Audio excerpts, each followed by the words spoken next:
Many of us love gacha games. Genshin, Honkai, Azure Lane, Arknights, Blue Archive, Fate Grand Order, Epic 7. There is no shortage of quality gacha games available to players, and subsequently, no shortage of income for companies that develop and publish them.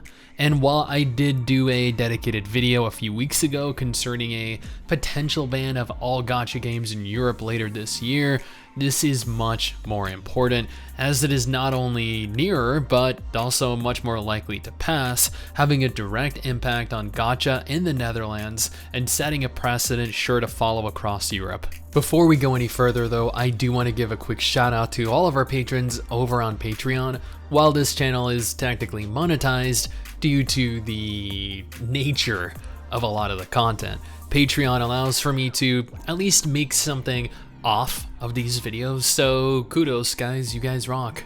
Now I'll be the first to admit here that gacha games can be incredible quality titles.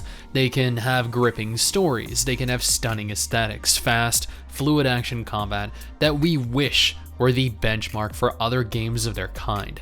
Yet I'll also admit that I have spent hundreds of dollars in Genshin Impact, hundreds of dollars in Arknights, and Mrs. Stix has spent hundreds of dollars in Lost Ark, which consequently would also fall under this ruling, along with the vast majority of other MMOs, MOBAs, team-based shooters like Overwatch. Business models in these games, monetization, is absolutely horrendous. Spending hundreds of dollars, thousands of dollars for a chance to obtain a character, a piece of gear, something that carries the potential to make a game more fun or directly influence your ability or inability to clear content or to be accepted into groups clearing content.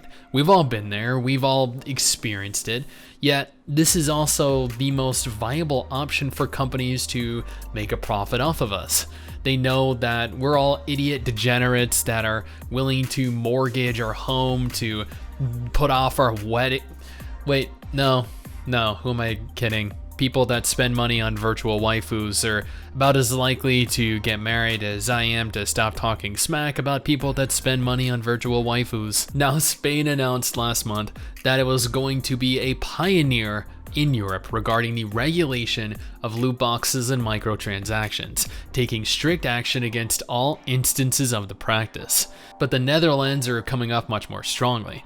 6 political parties, the Christian Democratic Appeal, the Christian Union, the People's Party for Freedom and Democracy, the Socialist Party, Democrat 66, and the GroenLinks account for 94 out of the 150 available seats in the Chamber of Deputies, and 44 out of 75 seats in the Senate. And these 6 government parties are petitioning to legally ban all types of loot boxes within the Netherlands, going as far as calling on the Dutch cabinet to explore the prospect for this and amend the law where necessary. The 6 parties in question have been very vocal in their disdain for loot boxes and gacha mechanics, calling this type of monetization a form of gambling, citing how addicting the business model can be, further expressing how this should be entirely banned from video games.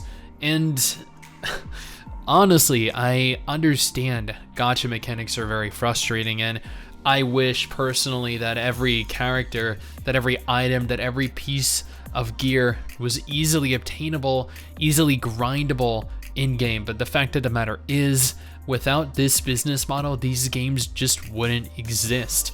And the worst part of this ban, it's just going to force Asian companies that push out great quality games with questionable monetization to restrict these games to the East, where it will remain profitable for them, requiring us to either play them in their native language or just play nothing at all. This is definitely concerning, as it sets a unique precedent within the Netherlands, within Spain, and is slowly spreading across Europe.